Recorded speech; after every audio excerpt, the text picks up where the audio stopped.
ये बाद में हम खुद लिखेंगे, करने की जरूरत। जितना व्यू का कोड है ये हमने लिखा। एक बार आप रन करके देखो।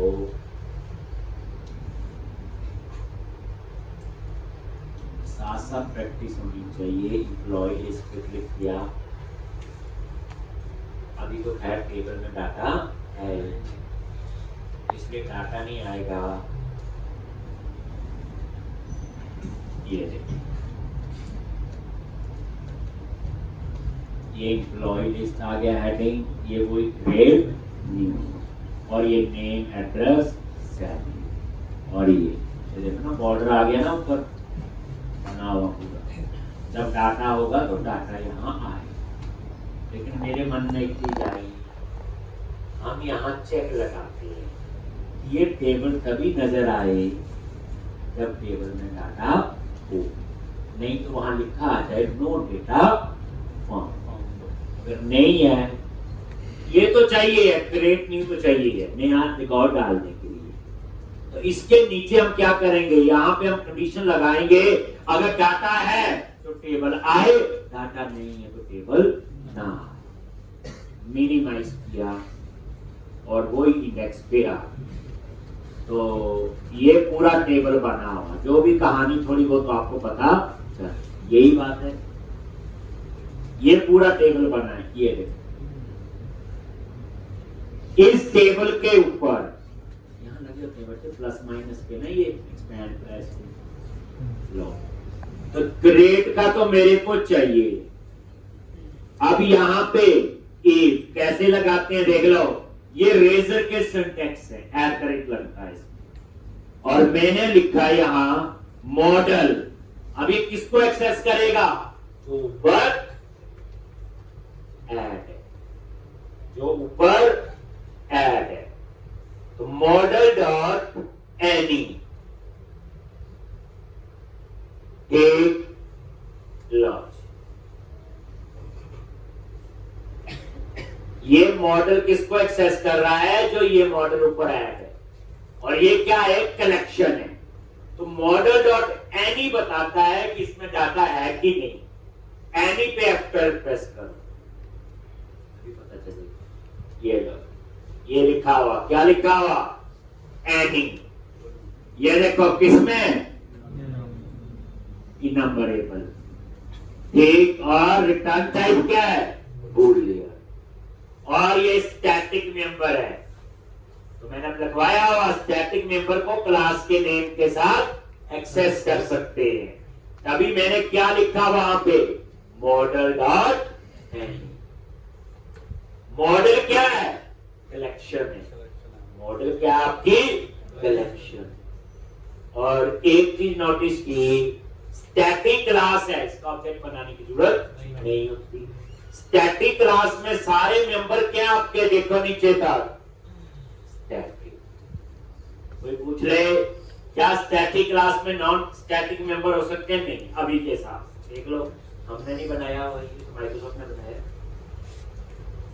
एक अब यहां पे बूलियन है, मैंने आगे कर दिया नॉट। इसका मतलब क्या हुआ, फॉल्स है। नॉट का मतलब क्या हो गया, अगर फॉल्स है, इसका मतलब एनी में इसमें डाटा नहीं है। मैंने यहां हेडिंग दे दिया H2 नो डेटा फाउंड, और थोड़ा बूटस्ट्रैप अप्लाई कर दो। Class text hyphen danger. और अगर फॉल्स नहीं है तो डाटा तो है, तो मैंने यहां पे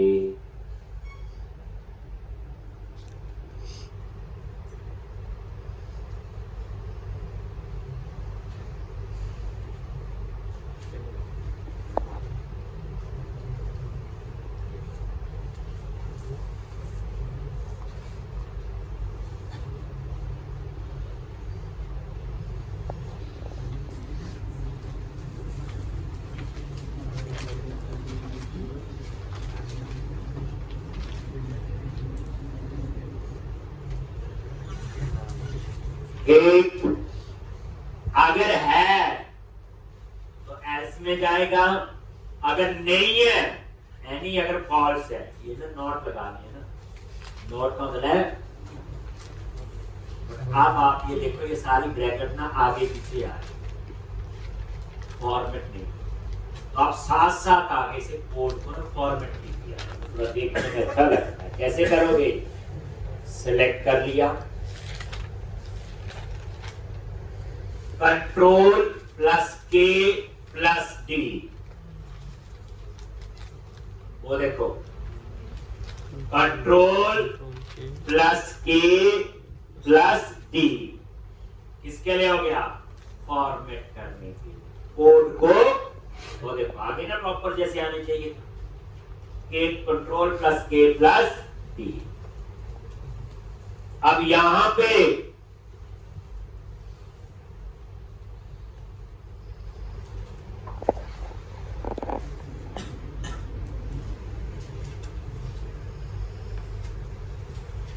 कंट्रोल प्लस के प्लस डी फॉर्मेट करने के लिए देखो होगी ना ब्रैकेट की। अब क्या करो? एल्स में ये टेबल उठा के डाल, तो इस टेबल को क्या करो? यहां पे कट, यही है पूरा टेबल का कोड। ठीक,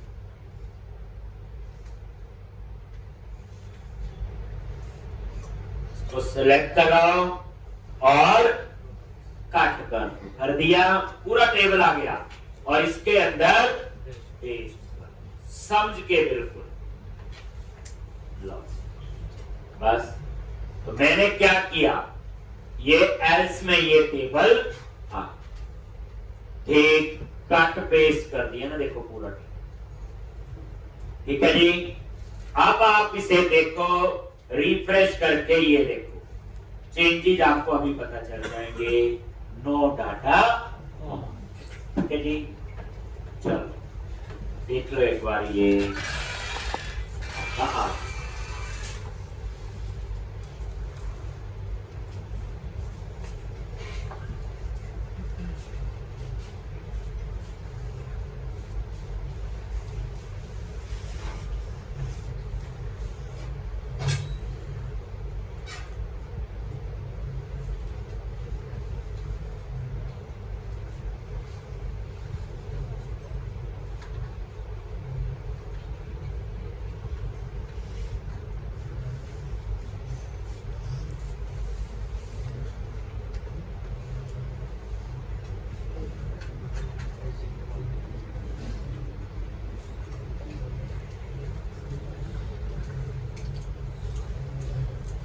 क्लियर है? तो इस तरह से ये था आपका ये वाला। क्लियर है जी? अब हम आगे चलते हैं। अब हमारा कोड है क्रिएट न्यू वाला। तो इसके लिए क्या करोगे? तो आपको मैंने दिखाया था यहीं पे ऊपर ये वाला क्रिएट न्यू क्या है? एक्शन। और क्रिएट क्या है? एक्शन। अब हम क्रिएट नाम से एक्शन बनाएंगे, नया थोड़ी है। चलो कंट्रोलर में जाओ और यहां पे पब्लिक एक्शन रिजल्ट क्रिएट।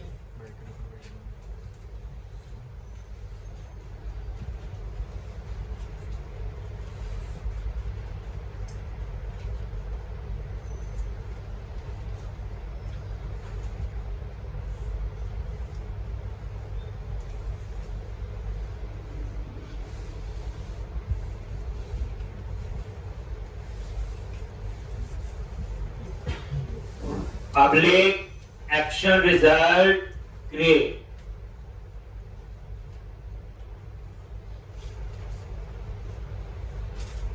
ठीक, ये वही नेम है जो आपका ये होगा। ठीक, ये क्रिएट एक्शन और यहां पे रिटर्न व्यू। इसमें सिर्फ क्रिएट में टेक्स्ट बॉक्स ही लगने हैं। क्या लगने हैं? सिर्फ टेक्स्ट वही लग रहे हैं क्रिएट में। अब देखो पहले हम ये सारा कोड एक ही पेज पे लिखते थे, यहां हर एक चीज का अलग व्यू है, तो लाइट वेट होगा, पेज फास्ट आएगा, परफॉर्मेंस बेटर होगी। तो अब हम लोग क्या बनाएंगे, क्रिएट नाम से व्यू बनाएंगे। कैसे, ये देखो, व्यूज के अंदर गए और ये एम्प्लॉय फोल्डर में ऑलरेडी एक व्यू बना हुआ इंडेक्स, अब हम एक और बनाएंगे। तो एम्प्लॉय पे राइट क्लिक किया, ऐड और व्यू,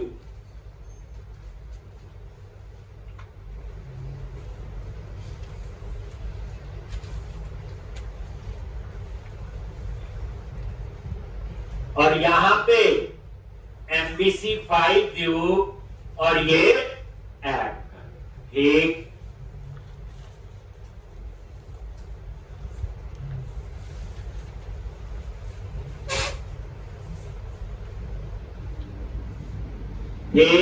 और व्यू का नेम क्या रखना है, बोलो, क्रिएट, जो एक्शन का नेम। और यहां पे एम्प्टी विदाउट मॉडल नेम, यहां भी चूज करो क्रिएट। बेसिकली ये टेम्पलेट बने हुए हैं कुछ, इसलिए हमें बने हुए यूज करेंगे इस क्वेश्चन में। डरना नहीं, ऐसे क्वेश्चन मैं 3-4 करवाऊंगा लगातार, अलग अलग चेंज करके। एक क्रिएट, और उसके बाद मॉडल क्लास कौन सी होगी, एम्प्लॉय। मॉडल क्लास कौन सी होगी, एम्प्लॉय, और नीचे आपका आ गया एप्लीकेशन डीबी कॉन्टेक्स्ट।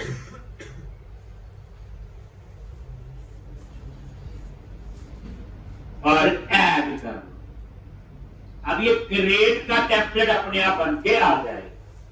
ऐड करो, क्रिएट का मतलब सेव वाला ही भाई, ये बात याद है। फोन बच्चे लिखना है, जब समझ के लिखना है क्या हो रहा है, क्यों हो रहा है, और एक एक लाइन पे एफ पर जरूर देखना करके। दूसरी बार लिखो फिर समझो, तीसरी बार लिखो, जितनी बार कोड लिखो उसकी और अंडरस्टैंडिंग होनी चाहिए। ये डिजाइन पहले मैं आपको डिजाइन दिखाता हूं, मैं फिर ये कोड समझाता हूं। ठीक, रन करो, ये बन गया डिजाइन पूरा। अब इंडेक्स का व्यू लग बना, उसमें सिर्फ डिस्प्ले का ही काम है और कुछ नहीं है। अब देखो, एम्प्लॉय लिस्ट पे क्लिक किया और क्रिएट न्यू पे क्लिक किया, देखो ये देखो, नेम, एड्रेस, सैलरी के लिए 3 टेक्स्ट बॉक्स आ गए, आईडी नहीं आया क्योंकि वो ऑटो जनरेट, जो एम्प्लॉय आईडी है वो ऑटो जनरेट, नेम, एड्रेस और सैलरी। और ये देखो, ये क्रिएट का क्या आ गया, बटन, और लिखा हुआ सैलरी फील्ड, इस पे वैलिडेशन भी लगी है। ये अभी नहीं सोचना, जब मैं नेक्स्ट क्वेश्चन कराऊंगा उसमें वैलिडेशन भी सिखाऊंगा, पूरे डेट लेक्चर वैलिडेशन पे लगेगा, इसलिए अभी नहीं। कहां से आ रही, कैसे आ रही, छोड़ो, बात की बात है। तो ये देखो अभी आ गया। अब मैं चाहता हूं, यहां लिखा है न्यू एम्प्लॉय, क्रिएट की जगह क्या आ जाए, न्यू एम्प्लॉय। और ये देखो, और ये वो बैक टू लिस्ट, ये वापस किस पे लेके गया, इंडेक्स। तो क्रिएट न्यू का ये क्या बन गया आपका व्यू। पहले हम इसको देखते हैं, जो कोड ये बना है। तो क्रिएट के व्यू पे गए, पहली लाइन देखो क्या है, इस पर आई इनमरेबल नहीं आया, नोटिस करो क्यों नहीं आया। हमें पता है, सेव करो चाहे अपडेट करो, एट ए टाइम एक रिकॉर्ड ही सेव होता है और अपडेट होता है, इसलिए इसमें तो आई नंबरेबल हो ही नहीं सकता। इसलिए यहां पे जो मॉडल ऐड हुआ, सिंपल एम्प्लॉय मॉडल ऐड हो गया। देख लो, आई नंबरेबल नहीं, आई नंबरेबल का भी लिखा जब टू लिस्ट लगाया, बस सिंपल बात याद रखो। और ये लिखा हुआ क्रिएट एम्प्लॉय, मैंने इसका टेक्स्ट चेंज कर दिया न्यू एम्प्लॉय। थोड़ा सा बूटस्ट्रैप तो बात पड़ चुकी है। टैक्स हाइफन प्राइमरी, इस क्वेश्चन में मैं ज्यादा बूटस्ट्रैप नहीं, पुराना यूज कर रहा हूं। नेक्स्ट क्वेश्चन में मैं कुछ और अप्लाई करूंगा, बटन या और चीजें भी होंगी। यानी side by side HTML, bootstrap, आगे जावास्क्रिप्ट, ये भी हमें साथ साथ हम लोग यूज करें। ठीक, अब यहां पे ये देखो, रिफ्रेश करो, वो देखो आ गया न्यू एम्प्लॉय। ये नहीं अच्छा लग रहा है ना, इसको हटा दो, ये एम्प्लॉय लिखा जितना हमें पता चलेगा इतना से ठीक है जी। अब यहां पे ये लगा होता है फॉर्म टैग। कौन सा टैग होता है? फॉर्म। याद रखना, वेब के अंदर कोई भी वेब एप्लीकेशन जब आप पेज बनाते हैं तो उस पे लगता है फॉर्म टैग। चाहे जावा में बनाए, चाहे पीएचपी में, चाहे पाइथन, कोई भी वेब पेज होगा। इस फॉर्म टैग का क्या कंसेप्ट है? कितनी इंफॉर्मेशन आपने सर्वर पे भेजनी है। जैसे आप लोग याहू में साइन अप करते हो कभी, या किसी भी एप्लीकेशन में आप डिटेल भरते हो, नीचे सबमिट का बटन होता है, वो क्या करता है? उस सारी इंफॉर्मेशन को कहां भेजता है? बोलो, सर्वर। उस सारी इंफॉर्मेशन को कहां भेजता है? वो सर्वर। ठीक, तो ये बैकएंड फॉर्म। तो ये जो है फॉर्म टैग है। तो फॉर्म बेसिकली क्या है? इस फॉर्म टैग के ऊपर पे चीज है कोई, या इसके नीचे, वो सर्वर पे नहीं जाएगी जब वो पेज सबमिट हो। सबमिट आप पहले भी कर चुके हैं, लगाते नहीं तो बटन, सेव का कोड लिखते थे, क्या होता था वहां पे? सेव पे क्लिक करते थे, सारे टेक्स्ट उसका डाटा सर्वर पे जाता था। ये बिल्कुल वही। तो ये आपका क्या शुरू हुआ? Form tag. इसमें ऐसे ही लगता है। कैसे? यूजिंग, ये किसके लिए होता है? आपका डिस्पोजेबल ऑब्जेक्ट्स बनाने के लिए होता है। याद रखना, कहीं भी यूजिंग लिखा हो, वो किसके लिए होता है? आपका डिस्पोजेबल ऑब्जेक्ट बनाने। मतलब कोई ऑब्जेक्ट बनाएगा तो उसे डिस्ट्रॉय खुद कर लेगा, आपको कोई टेंशन नहीं। HTML dot backend form,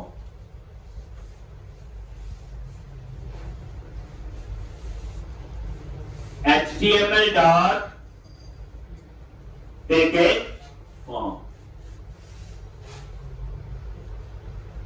एक HTML dot backend form,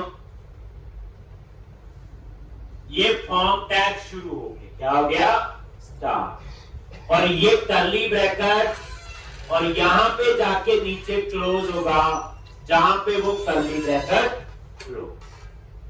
ठीक, इसका मतलब क्या हो गया? जितनी इंफॉर्मेशन इसके अंदर होगी वो ही सर्वर पे जाएगी।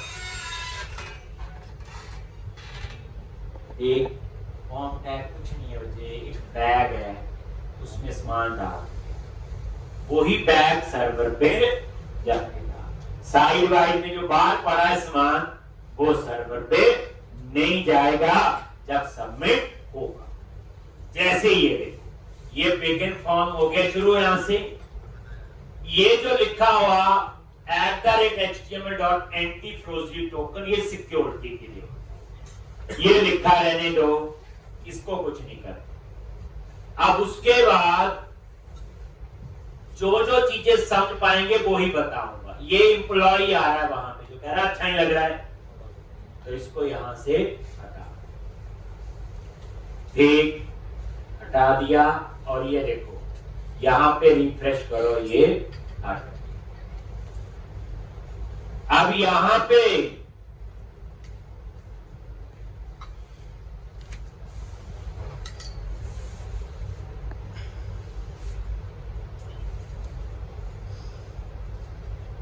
एक ये है वैलिडेशन समरी। ये F2 क्या है, ये बाद में समझाऊंगा जब हम लिखेंगे, चलिए उन पे न जाओ। ये वैलिडेशन समरी होती, वैलिडेशन का मैसेज डिस्प्ले करने के लिए समरी। जैसे कभी याहू पे आप साइन अप करते हो, गलत डेटा डालते हैं, तो सारे मैसेज एक जगह इकट्ठे नहीं आते रॉन्ग दिस रेड कलर में, जहां वो सारे मैसेज आ रहे होते हैं वो होती है वैलिडेशन सबमिट। लगानी है नहीं लगानी वो हमारी मर्जी दी हुई है, ठीक। उसके बाद यहां पे टेबल नहीं है, यहां पे एक लेबल, ये हेडिंग हो गया, डिव लगाया हो, एक दो ही चीज होती है, डिव यूज होगा या टेबल। यहां पे डिव की कहानी है, फॉर्म ग्रुप क्या बूटस्ट्रैप की क्लास, लेकिन अभी नहीं मैं बताऊंगा, जब लिखेंगे तब हम लोग डिस्कस करेंगे।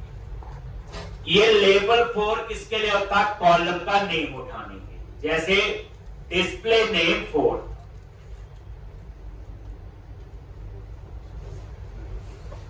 जैसे वो डिस्प्ले नेम 4 था, लेबल 4 एक ही बात, वही सेम। देखो मॉडल वेरिएबल ले लिया लैम्डा एक्सप्रेशन और मॉडल डॉट नेम, आगे इन्होंने बूटस्ट्रैप अप्लाई किया है, बाद में सिखाएंगे, ये छोड़ो आप डिजाइन के लिए।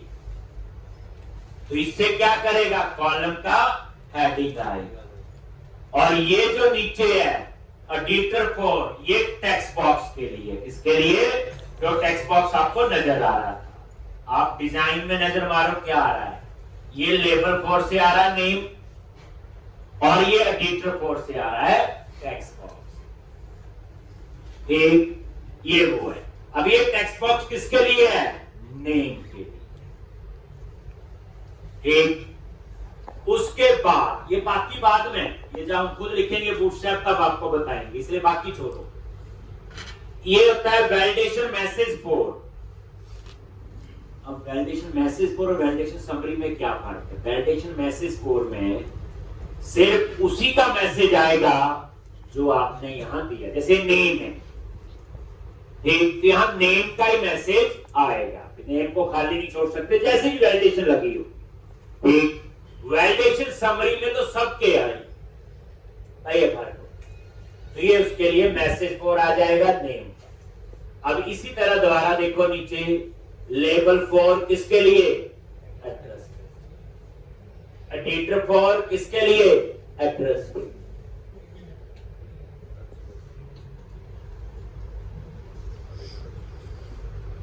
ठीक।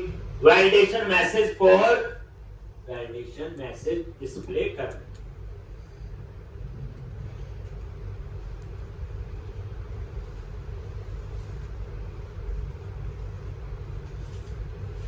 ठीक। और उसके बाद सेम, ये देखो लेबर 4 सैलरी के लिए, एडिटर 4 सैलरी के लिए, और वैलिडेशन मैसेज 4 सैलरी, तीन ही थे।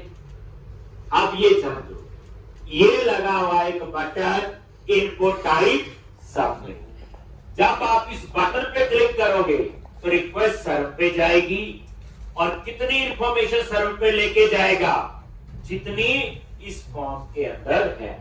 ये वो करली ब्रैकेट क्लोज है, ये यहां से लेके यहां, यानी सर्वर पे सिर्फ जाएगा नेम, एड्रेस और सैलरी, आईडी नहीं जाएगा, क्योंकि आईडी ऑटो जनरेट है, वो अपने आप जनरेट होगा, हम नहीं एंटर करें, ठीक।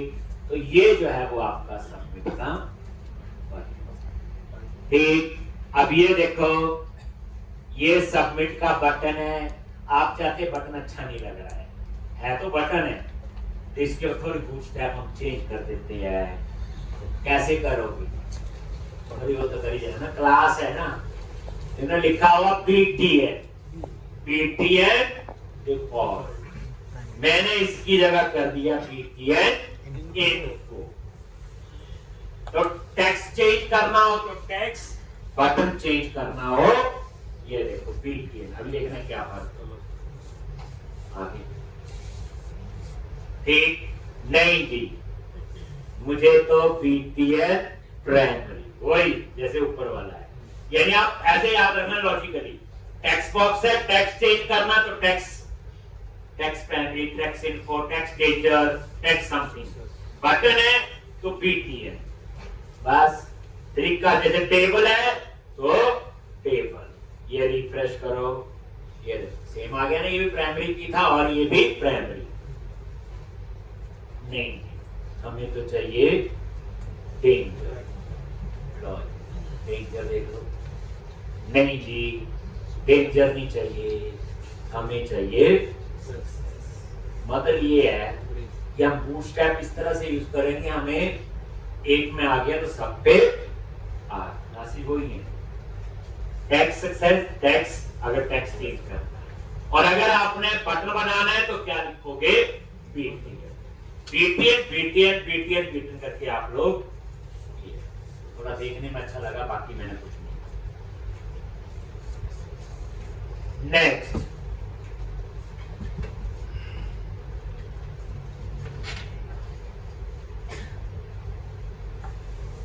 अब आपने क्या करना है, तो इतना काम तो आपका हो गया। अब हम लोग यहां डिटेल एंटर करेंगे, नेम, एड्रेस, और ये देखो सैलरी। और सैलरी में देखो ये अपने आप ही लग गया है, देखो यहां कैरेक्टर एंटर होंगे ही, क्योंकि इसकी डाटा टाइप क्या है, इंटीजर। उसके हिसाब से इन्होंने ऐसा ही टेक्स्ट बॉक्स लगा। अब से क्रिएट के क्लिक में ये डाटा जो है डाटाबेस में सेव होना चाहिए, यही होता है। चलो, तो क्रिएट क्या आपका सबमिट का बटन है। तो अब आपको कंट्रोलर में जाके एक और एक्शन बनाना पड़ेगा। ऊपर वाले क्रिएट से क्या आएंगे, टेक्स्ट बॉक्स लगती है। अब इंफॉर्मेशन सर्वर पे भेजनी है, HTTP पोस्ट लिखना होता है। क्या लिखना होता है, HTTP पोस्ट। सबमिट के लिए दो पार्ट हुए, क्रिएट, सिंपल डिस्प्ले के लिए, और ये क्या करेगा, उस इंफॉर्मेशन को सर्वर पे भेजेगा। और यहां पे ये लिख देना, वैलिडेट एंटी रोजरी टोकन, क्योंकि जो ये लगा हुआ, कौन सा लगा हुआ, ये लगा हुआ नहीं, इसके लिए, ताकि कोई इसको हैक ना कर सके। बाकी वही लिखना, पब्लिक एक्शन रिजल्ट क्रिएट, वही नाम जो ऊपर दिया है। और यहां पे पैरामीटर में क्या आएगा, एम्प्लॉय, क्योंकि जब सबमिट करोगे तो वहां से क्या आएगा, एम्प्लॉय मॉडल। आप बोलो कैसे पता चलेगा, जब आप सबमिट करोगे इस पेज को, यही है ना, तो ऊपर मॉडल कौन सा ऐड है, एम्प्लॉय। तो यही मॉडल आपका यहाँ पे आएगा। इसका बूटस्ट्रैप अप्लाई, तो सॉरी नेम स्पेस ऐड कर दिया एम्प्लॉय, और ये इसका वेरिएबल पास। यानी जब आप उस बटन पे क्लिक करोगे तो वो यहां नहीं जाएगा, वो इस क्रेट पे जाएगा। इसको कैसे पता मैंने यहां जाना है, HTTP पोस्ट। एक HTTP पोस्ट के आपका एक एंड पॉइंट होते हैं, ये क्या होते हैं, ये सारे, और भी HTTP कहते हैं, डिलीट है, यूज करेंगे तो देखेंगे, ठीक। HTTP पोस्ट, तो जब पेज को सबमिट करोगे वो यहां पे आएगा, और जैसे हम यहां आएगा तो हम देखेंगे एम्प्लॉय में कुछ है भी कि नहीं। कैसे देखेंगे, एक कहीं खाली तो नहीं है, इक्वल टू नल। अगर नल है तो मैंने बोला जी रिटर्न HTTP नॉट ऑन।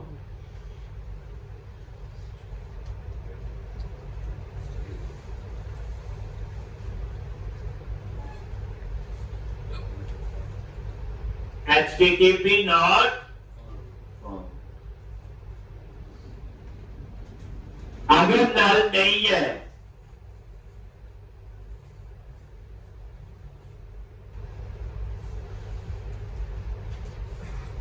अगर नल है तो HTTP not found।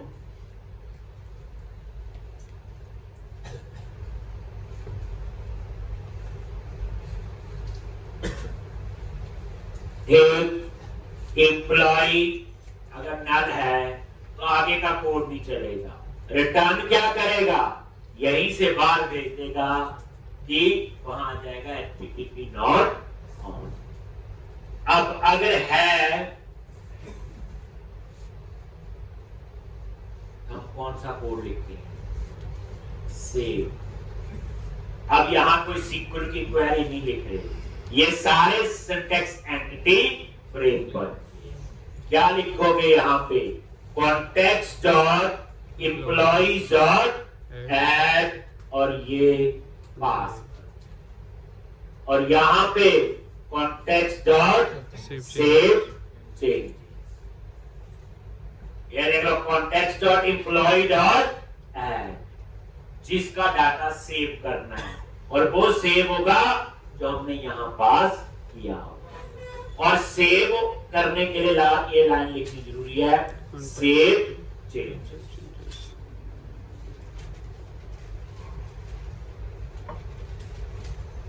और सेव होने के बाद कहां जाना है?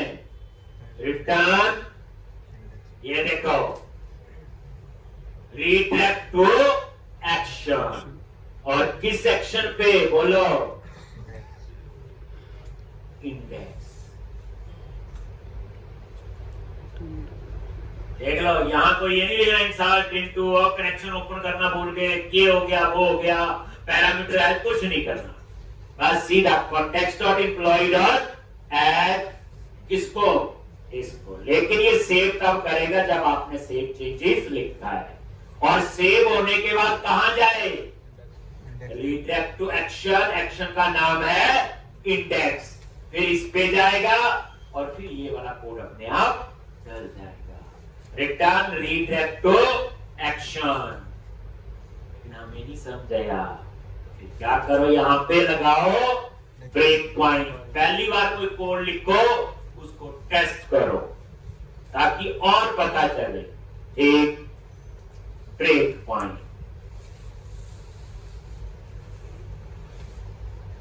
इसमें बड़ा कुछ होगा बाद में, वैलिडेशन ये वो। अभी तो पहले सीधा कि क्या फ्लो में ये काम कर। देखो तो प्रैक्टिस बनती है, नहीं करोगे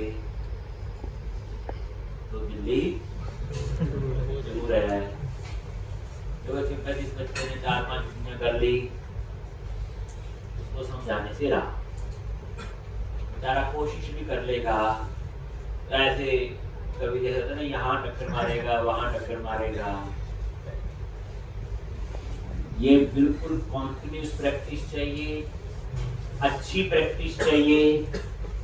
1 घंटा या आधे घंटे वाला खेल नहीं।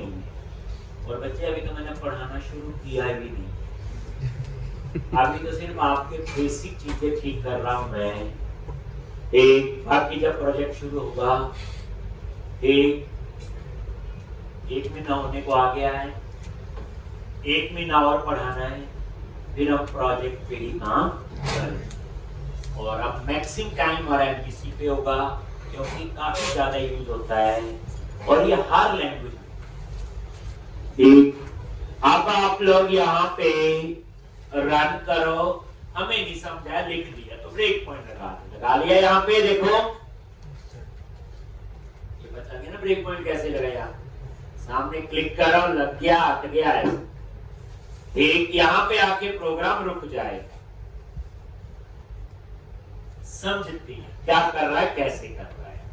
एम्प्लॉय लिस्ट और क्रिएट न्यू। एम्प्लॉय का नेम कुछ भी आपने एड्रेस और सेल लिख दिया जी, और क्रिएट पे क्लिक किया। जैसे क्लिक किया तो कहां जाएगा? ये यहां पे आके रुक गया। एक मिनट लगाया। अब हम इसे समझे। छोटा कोड लिखो, टेस्ट करो और आगे करो, बस इतनी बात है। ये नहीं कि सारा लिख दिया और बाद में सारा ही गलत था। जितना टाइम लिखने में लगता उससे ज्यादा टाइम उसको ठीक करने में लगता है। इसलिए कोशिश करो कि छोटा कोड लिखो, टेस्ट करो और आगे बढ़ो। अब ये देखो यहाँ पे माउस लेके गए एम्प्लॉय पे क्या डेटा आया देखो। पहली बात आईडी 0 आ रहा है क्योंकि अभी आईडी जनरेट नहीं हुआ। आईडी कब जनरेट होगा? जब सेव होगा। बाकी एड्रेस आ गया, नेम आ गया और सैलरी आ गया। अब ये कहां से आया, क्यों आया? तो हम चलते हैं क्रिएट पे और मैंने क्या समझाया। ये जो सबमिट का बटन है, जब ये सबमिट होगा तो वो ही इंफॉर्मेशन देगा जो फॉर्म टैग में। फॉर्म टैग में नेम है, एड्रेस है और सैलरी। तो जब ये पेज सबमिट हुआ तो ये पूरा एम्प्लॉय मॉडल है, तो यही मॉडल ना, ये इसने कहां पहुंचा दिया? यहां। अब डाटा है F10 होता स्टेप फॉरवर्ड। कौन सी की होती है? F10। नल, नल तो नहीं है, लॉजिक एड सेव। कोई एरर होगा तो एरर देगा यहां पे, और सेव होने के बाद कहां जाएगा? इंडेक्स। F10 प्रेस किया, लॉजिक हो गया जी। वो देखो आ गया डेटा। ये देखो नेम, एड्रेस, सैलरी और ये 3 एक्शन लिंक, एडिट, डिटेल और डिलीट। दोबारा देखो, क्रिएट पे क्लिक किया, कंटिन्यू कराओ, एक और एक नेम, एड्रेस और सैलरी और क्रिएट। वापस आ गए F10। पता अब ठीक चल रहा है तो ऐसे फिर ये सेव चेंजेस तो रिकॉर्ड क्लियर है। अब हमारा नेक्स्ट क्या होने वाला है? एडिट। हर एक का अलग व्यू बना, बना नहीं बना, उसका इंडेक्स और इसका क्रिएट, इसका इतना ही काम है। अब एडिट के क्लिक में क्या होगा? एक व्यू बनेगा, वहां फिर टेक्स्ट बॉक्स लगे होंगे और उसके बाद हम उसे क्या करेंगे? अपडेट। यही आएगा, ये एडिट। चलो, तो ये एडिट कहां लगा हुआ? अब इस ब्रेक पॉइंट की मुझे जरूरत नहीं।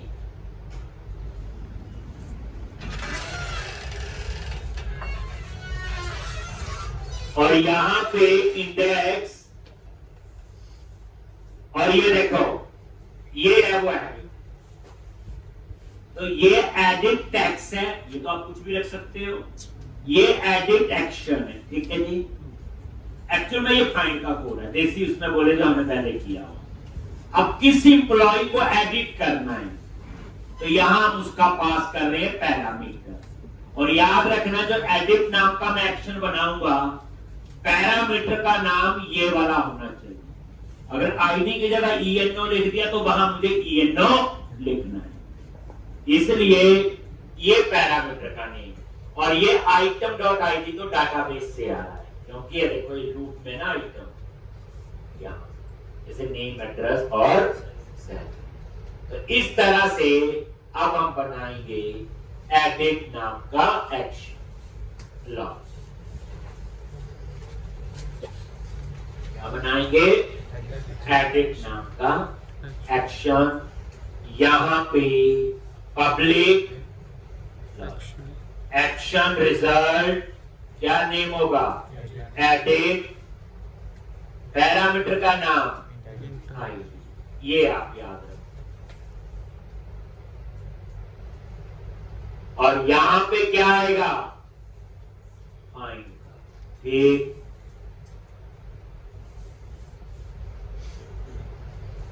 ये नाम वही है, ये वाला, और ये पैरामीटर का नाम यही है। पैरामीटर कैसे पास होता है? न्यू कर्ली ब्रैकेट लगा, और यहां पे ये आपका आएगा। अब यहां फाइंड का कोड कैसे लिखेंगे? यहां पे हम लिखेंगे फाइंड। फाइंड के बाद वो टेक्स्ट बॉक्स लग जाएंगे, फिर बटन होगा अपडेट। तो फिर हम क्या लिखेंगे? इसके अपडेट। ऐसे ही डिलीट। अब ये क्वेश्चन हम पहले भी कर चुके हैं, बस वो ASP.NET थी, MVC, बस इतना ही फर्क है।